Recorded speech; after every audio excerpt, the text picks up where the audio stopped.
Okay, this is the closer right here. He keeps me blocked.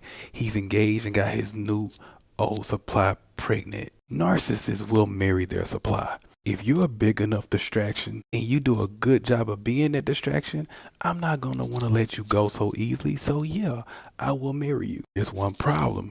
Nobody, and I mean nobody, can keep up a distraction that damn long. Eventually, you're gonna have to take the mask off and you're gonna have to breathe. Most people not gonna like what I'm about to say. Narcissist people on average get married more than people who are not narcissists. I like it in here better. It gives me studio vibes. And this is why marriages don't mean shit. People always want you to settle down, but what you settling for might cost you your love of self. You should never settle down, you should settle up. But most people marry the best they can do at the moment. That's why divorce is at its all-time high. Most people get married because about how the way they feel about each other. Then they get divorced because of the way they feel about each other. Then they get divorced because I'm not happy. But nobody told you you was gonna be happy every day. If you get unhappy one day, would you unalive yourself? The reason why this shit really happened because a lot of people marry their distractions. When they're not distracted no more, they ready to leave. They say the words, I'm not happy. Happiness mean content. So basically what they're saying is, I'm not content with you anymore. I either want something that I perceive to be better or different. To be honest with you, knowing that they're still going to be miserable, because guess what? Happiness is not something you find in somebody else. Happiness only dwells within self, and only another person can add to it. That's why a lot of people who really love themselves, you will most likely find a lot of those people are single. Because when you love yourself, you are very picky who you want around your energy. You're not gonna settle out of fear of being lonely. I'm about to get real deep on this shit. Do you honestly know why justice of the peace marriages last longer than wedding marriages? Because justice of the peace isn't rehearsed. A lot of people have weddings. They don't get married. Hear me out on this shit. Check this out.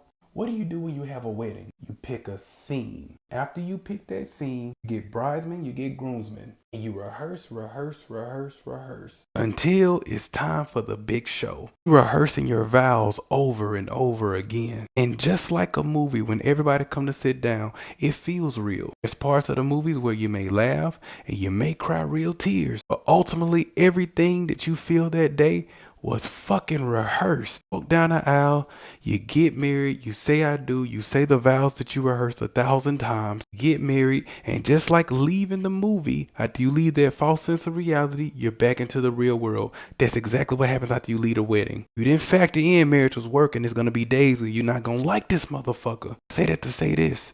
True love isn't rehearsed. That's why I lean more towards the justice of the peace, because that wasn't rehearsed. They got up that day and looked at each other, felt a way about each other, and said, let's just do it. People that got up, rehearsed, and did all this shit just to have a display for everybody else, only to get divorced 2 years later, and you haven't even paid the ring off yet. Only for a woman to brag about how her wedding was much prettier than the next woman. Basically, my movie was better than yours. My fantasy was better than yours. That's why I tell people don't date potential. Everybody got motherfucking potential. What makes this motherfucker so special? Real reason why marriage is a scam, because true love does not require a contract between the two. If I'm willing to give my life for you, that does not require me to sign my name on a piece of fucking paper. And circling back to the narcissist, a piece of paper getting married and getting somebody pregnant don't mean shit to them either. 'Cause at the end of the day, when the person they married is not a big enough distraction no more, reality gonna set in. All that movie shit we did for everybody to say ooh and ah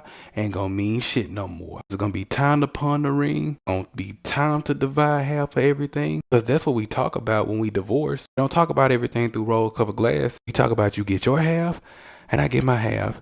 Sound kind of like a business, don't it? You needed a middleman to get married. Now you need a middleman to get a divorce. So if your narcissist is about to get married, let them entangle themselves into something so much harder.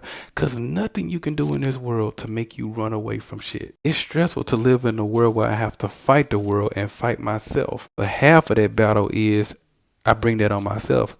Cause I never had to fight myself in the first place. For those who need it.